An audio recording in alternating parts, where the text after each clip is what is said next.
ampunkanlah dosa-dosaku. Ya Allah, redhakanlah kehidupanku. Moga terhapus penghijab kalbu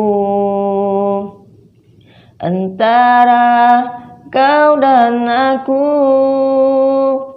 Tuhan, ku zalimi diri ini. Andai kau tak ampuni dan rahmati, alangkah ruginya diri. Tuhan, jangan kau palingkan hati ini.